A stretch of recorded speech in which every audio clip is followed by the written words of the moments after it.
ये समय बहुत क्रूशियल समय है हम सबके लिए।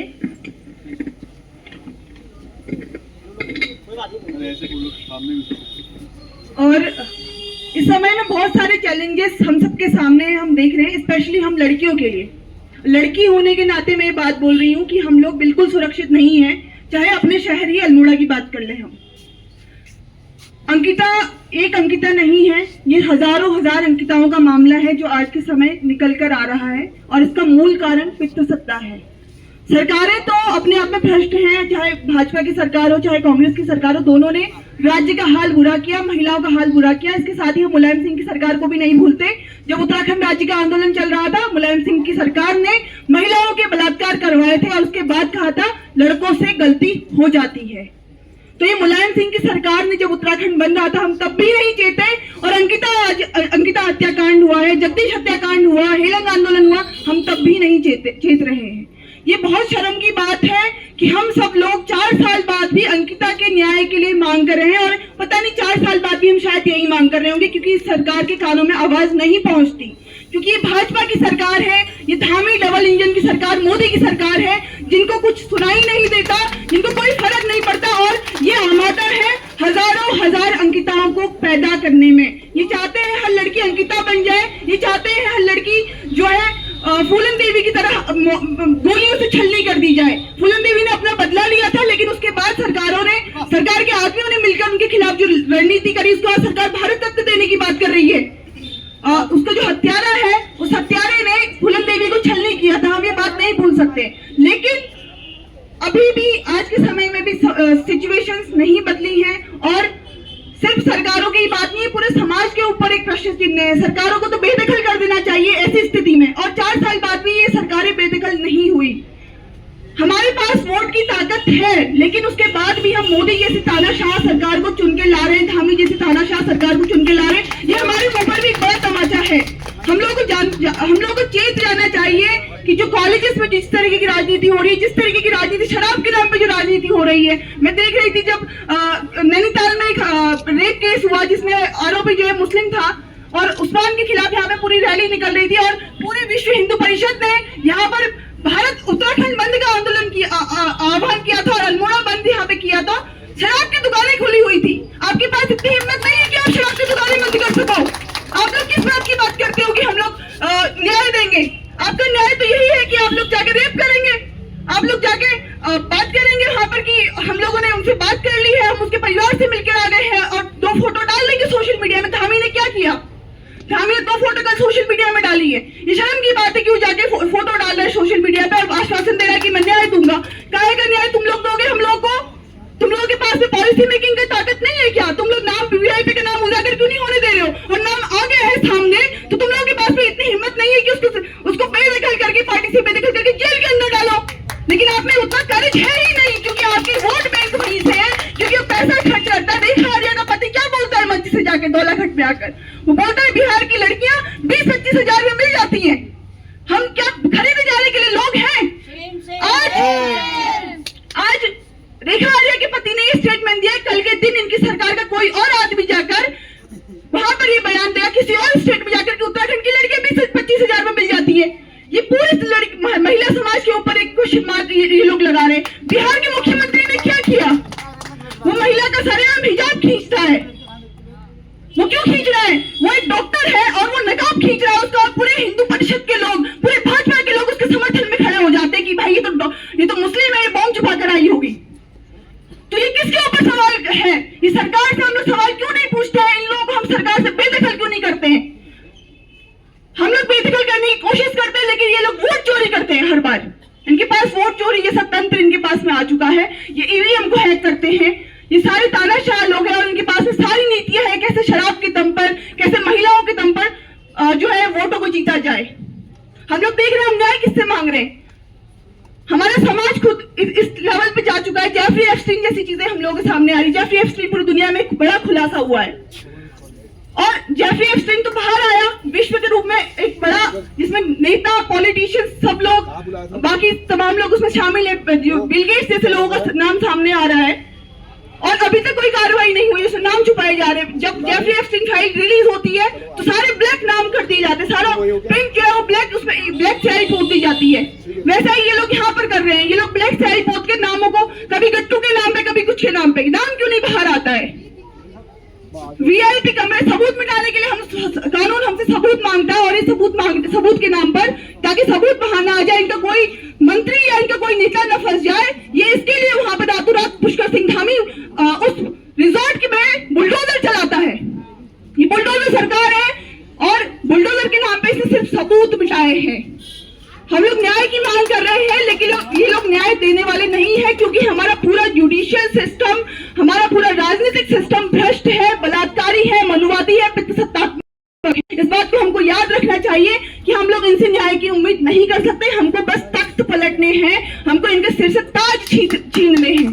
और ये बहुत जरूरी एक बात है, क्योंकि एक बड़ा आरोप इस सरकार के ऊपर लगना चाहिए, इस पूरे जुडिशियल सिस्टम के ऊपर लगना चाहिए, क्योंकि अगर सुप्रीम कोर्ट पे हम सवाल उठाते तो लोग कहते हैं कि सुप्रीम कोर्ट पे कैसे सवाल उठा दिया, लेकिन वही सुप्रीम कोर्ट है जो आसाराम को पैरोल पे छोड़ता है। ये वही हाई कोर्ट है जो कुलदीप सिंगर को बलात्कार के आरोप में रिहा करता है। हमारी सरकार, हमारा जो जुडिशियल सिस्टम है, हमारी जो सरकारी तंत्र है, इसके लिए बलात्कार बहुत मामूली चीज है। हम लोग देखते हैं कर्नाटक की असेंबली में क्या हुआ। कर्नाटक असेंबली में एक जो है जो पॉलिटिशियन है वो बात रखता है, वो बोलता है देयर इज अ सेइंग, वो कहता है कि एक कहावत है कि अगर रेप का आप विरोध नहीं कर सकते तो लेट जाओ और एंजॉय करो। और जो बदतमीज स्पीकर है कर्नाटक का, वो इस बात पे हंसता है, पूरी असेंबली इस बात पे हंसती है। ये सिर्फ कर्नाटक में नहीं हुआ। अभी हम देख रहे थे जब रेखा आर्या का पति भाषण दे रहा था, जब उसने कहा 20-25 हजार में महिलाएं मिल जाती हैं, लड़कियां मिल जाती हैं, तब भी तालियां बज रही थी, तब भी वहां पे महिलाओं के ऊपर जब ऐसी बातें की गई तो तब भी लोग हंस रहे थे। और ऐसे लोग हमारे समाज में हैं, चाहे वो रेखा आर्या का पति हो, चाहे वो पुष्कर सिंह धामी हो, चाहे वो नरेंद्र मोदी हो। ये सब लोग बेशरम लोग हैं, ये सब लोग बलात्कारी लोग हैं। एक बहुत बड़ी फेमस फेमिनिस्ट राइटर थी, उसने अपनी नोवेल में लिखा, बर्लिंग नाम है उनका, आपने शायद पढ़ा होगा। उसने कहा था कि every man is a potential rapist, और ये बात बहुत हद तक सही है। हर आदमी पोटेंशियल रेपिस्ट है, जिसके अंदर मर्दवादी सोच है वो पोटेंशियल रेपिस्ट है, वो बलात्कार करेगा ही करेगा, उसके अंदर बस उसको मौके नहीं मिल रहे हैं।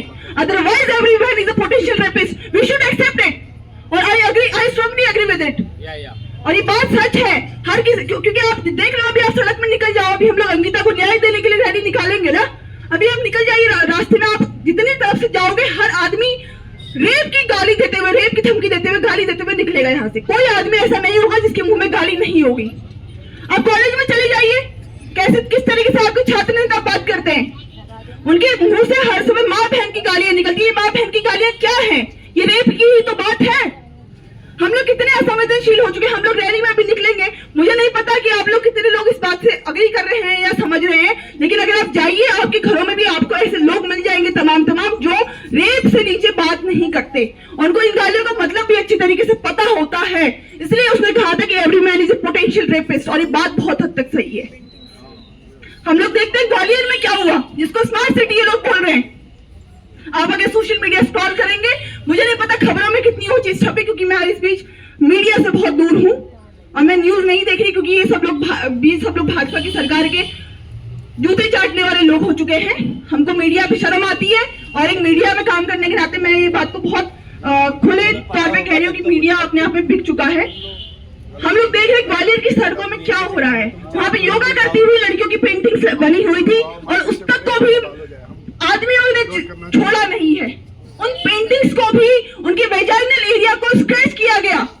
आप रेप की धमकी वहां पर भी दे रहे हो, आपके दिमाग से इसके अलावा कुछ आता ही नहीं है। आप सोशल चेंज की बात किस लिए कर रहे हैं? हम ऐसे पॉलिटिकल चेंज कर पाएंगे क्या?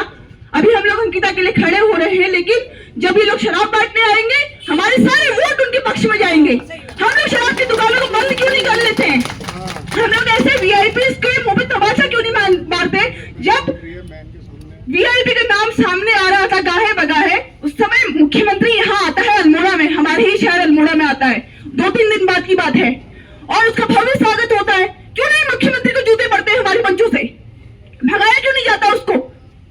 क्योंकि ये सिर्फ अंकिता की लड़ाई नहीं है, ये हम सब की लड़ाई है। हम भी असुरक्षित महसूस करते हैं आज के टाइम पे। मैं बहुत खुलेआम बोल रही हूँ, क्योंकि मुझ पे भी बीच में एक अटैक हो चुका था। लोगों ने मेरे पे अटैक किया था। मैं सुरक्षित फील नहीं करती हूँ।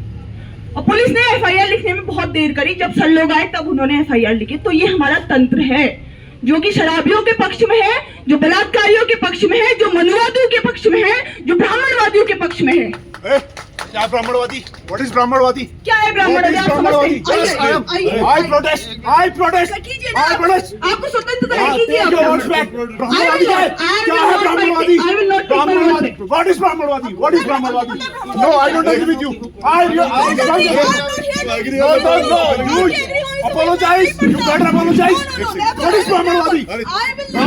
ब्राह्मणवादी. What is ब्राह्मणवादी? आपको पता है आप किस बारे में बात? आपको पता नहीं है?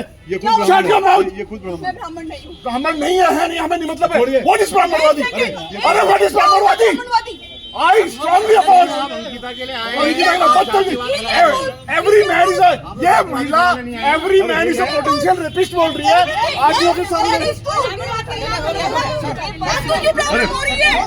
नहीं, अरे just shut up, shut your mouth, गलत बात है, गलत बोल रही है, गलत। और इसकी बातों को जो सुन रहे हैं ना, अंकिता हमारी बहन थी, अंकिता हमारी बहन थी, हम अंकिता की बहन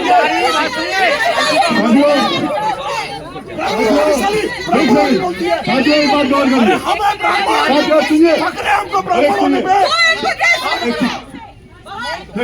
ये मजे लेने के लिए हेलो ये मजे लेने के लिए मजे लेने के लिए हेलो साथियों वो आदमी ने क्या बोला? ब्राह्मणवादी। वो हम क्या जातिवाद करना है? आप लोग हम लोग नहीं आए ना, हम लोग प्रोटेस्ट करना है। मैं खुद साथियों एक बात है, ये चाहते हो कि यहाँ से स्टार्ट ही ना हो रैली, ऐसा मत बोलिए। रैली शुरू हुई नहीं पाएगी भी नहीं। आप एक चीज बताइए, हम लोग क्यों आए हैं? हम लोग क्यों आए हैं? हम लोग क्यों आए हैं? साथियों ऐसा है, देखो ठीक है, ये अलग अलग व्यूज है हमारे समाज में, हमारे समाज में अलग अलग व्यूज है। आप मंच में खड़े हैं और जब ब्राह्मणवाद का मतलब कोई कहता है तो ब्राह्मण से मतलब नहीं होता है, हमारी उस सोच से मतलब होता है। और ये सोच सत्ता हमें विभाजन के लिए लाती है, इसलिए ये वैचारिक सवाल है, इस पर बड़ी बहस की जरूरत है। और हम सब लोगों को ये लड़ाई लड़नी है और आगे बढ़ते हुए। साथियों एक सेकंड, मैं ये बात केवल ये कहना चाहता हूँ कि ये जो पूरा मामला है, ये मामला सोच का मामला है। और लोकतंत्र में हर तरह का विचार है, सनातन का विचार है, मुस्लिम का विचार है, तमाम विचार है। उन विचारों की अभिव्यक्ति होती है और जब अभिव्यक्ति होती है तो उस अभिव्यक्ति में ये सवाल आते हैं। इसलिए हम इतने कमजोर नहीं हैं और हमको इसको व्यक्तिगत नहीं लेना चाहिए, हम ये बात कहना चाहते हैं।